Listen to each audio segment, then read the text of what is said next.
दलितों पे रील बनाती है, जो समाज पे रील बनाती है, मुझे इस पे बहुत गर्व होता है कि ये क्या बोलते हैं इकलौती लड़की है जिसका क्या बोलते हैं गोरखपुर में इतना नाम है और जितना क्या बोलते हैं इसे। गोरखपुर में बता दें आपको कि गोरखपुर में एक ऐसे कंटेंट क्रिएटर से मुलाकात हम लोग किए हुए हैं जो अपने समाज को, अपने देश को काफ़ी बुलंदियों को पहुंचाना चाहते हैं और कहीं ना कहीं हर इंसान अपने आप को रिप्रेजेंट करता है किसी न किसी परिस्थिति में और किसी न किसी स्थिति में।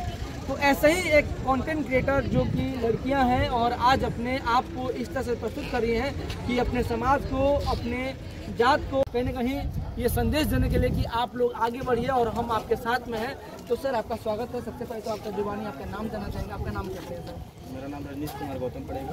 तो फील्ड को दीवानी कचहरी में मैं बैठता हूँ और सबसे पहले मैं बधाई देना चाहता हूँ अपनी छोटी बहन आलिया को, जिसका क्या बोलते हैं कि यहाँ पे इनकी वजह से क्या बोलते हैं मैं यहाँ उपस्थित हुआ हूँ। तो आप सभी को धन्यवाद करना चाहता हूँ, मीडिया बंधु को धन्यवाद करता हूँ, सभी बालकों को धन्यवाद करना चाहता हूँ, आप सभी का आभार करना चाहता हूँ। तो कैसे इनके काम को देखते हैं आप, क्या मतलब संदेश समाज में देखा जाता है? जिस समाज से आते हैं तो इस समाज के लोग जो महिला होती थी या जो लड़कियाँ होती थी कम एज में शादी हो जाता था, होता भी है और लड़कियों को आगे बढ़ने का मौका नहीं देते थे। बहुत हर्षोल्लास की बात है कि हमारी छोटी बहन जो एक महिला का नाम ऊंचा कर रही है, जो बाबा साहब संविधान में लिखा हुआ था कि क्या बोलते हैं कि महिला को आगे बढ़ाना है, महिलाओं को आगे बढ़ाना है, और ये खुलेआम जो रील बनाती है, जो दलितों पे रील बनाती है, जो समाज पे रील बनाती है, मुझे इस पे बहुत गर्व होता है कि ये क्या बोलते हैं इकलौती लड़की है जिसका क्या बोलते हैं गोरखपुर में इतना नाम है और जितना क्या बोलते हैं इसे क्रिएटर आलिया गोरखपुरिया। जी जी, यानी इनका नाम देश में होना चाहिए। जाहिर सी बात है। मैं देखिए, मैं एक बात बता देना चाहता हूँ, इनसे कम मेरे फॉलोअर हैं 35,000, लेकिन इनके 100 हैं। ठीक, तो मेरे कहने का मतलब इन्होंने क्या बोलते हैं कुछ सोच के ही मुझे बड़ा भाई माना, इस वजह से मुझे यहाँ उपस्थित हुआ। इसी वजह से मैं बस इनको बहुत बहुत धन्यवाद देना चाहता हूँ। आपके जो बड़े नेता है चंद्रशेखर जी से मुलाकात मिलना चाहिए, क्या संदेश देना चाहिए क्योंकि आपके समाज के और बड़े बड़े नेता हैं हमारे राष्ट्रीय नेताओं को, क्या आप संदेश देना चाहिए अपने समाज के तरफ से? क्या इनके तरफ से क्या संदेश देना चाहिए? आप तो देखिए, मेरे कहने का मतलब ये है कि जैसे बाबा साहब ने संविधान में लिखा कि महिलाओं को कोई भी क्या बोलते हैं किसी प्रकार की दिक्कत नहीं होनी चाहिए, वैसे माननीय चंद्रशेखर आजाद जी भी क्या बोलते हैं कि ऐसा ही चाहते हैं कि किसी भी महिला को, किसी भी महिला कोई काम कर रही हो, चाहे इसके ऊपर उत्पीड़न होता है, अत्याचार होता है, तो उसके खिलाफ क्या बोलते हैं माननीय चंद्रशेखर आजाद जी लड़ने का काम करते हैं। चलिए, बहुत धन्यवाद। आप देख रहे हैं प्राइम न्यूज इंडिया, सच टीवी न्यूज और यूपी लाइव इंडिया। नौका बिहार में हमारी टीम पहुंची है। चलिए चलते हैं तो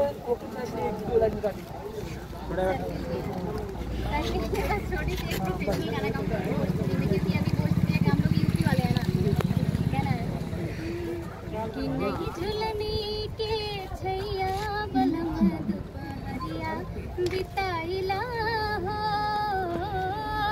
कि नहीं झुलनी के छैया बलम दुपहरिया बिताइला हो, अरे आव बिताइला दुपहरिया बिताइला, कि आव बिताइला दुपहरिया बिताइला, अरे पूछे ना दे हम पसीनवा के गोरी तोरी बिनिया डोलाई देव हो।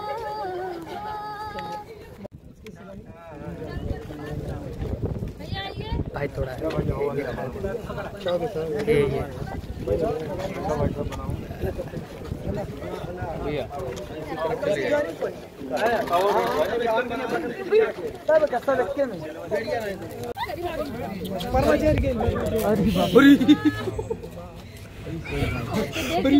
सामने तो मुंह करना नहीं चाहिए तुम लोगों को, सबसे बड़ी बात यही दूर से करना चाहिए, तो सामने मुंह लगा के कर रहे हो। ठीक है, कोनो बात नहीं। दोस्तों खुशी में चल गया।